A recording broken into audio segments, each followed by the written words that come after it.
Saudara, Dinas Pendidikan Kota Makassar kembali membuka jalur pendaftaran offline bagi siswa SMP. Jalur offline dibuka setelah pendaftaran online masih menyisakan 750 kursi.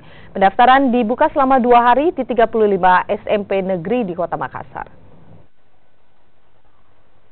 Pembukaan jalur pendaftaran offline dimulai 14 Juli. Total sekolah yang masih membuka pendaftaran secara offline sebanyak 35 sekolah menengah pertama negeri. Pendaftaran dibuka jam 9 pagi hingga jam 2 siang di sekolah masing-masing.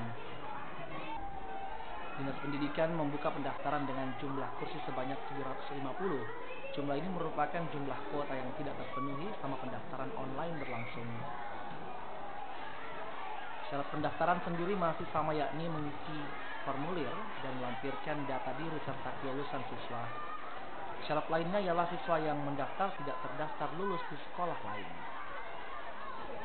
Itu adalah pendaftaran bagi sekolah-sekolah yang kuotanya belum terpenuhi, sehingga kita masih membuka peluang kepada masyarakat calon siswa pada sekolah yang kuotanya tidak terpenuhi untuk kembali melapor sesuai dengan sekolah yang mereka pilih, dengan catatan bahwa yang bersangkutan belum tertampung atau belum diterima di sekolah pilihan kedua.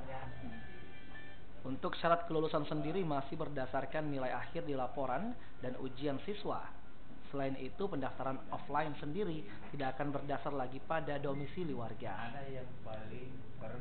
Warga yang ingin mendaftarkan anaknya dihimbau untuk datang sendiri dan memeriksa kelengkapan pendaftaran calon siswa. Sementara pengumuman kelulusan akan dikeluarkan pada Senin 17 Juli mendatang.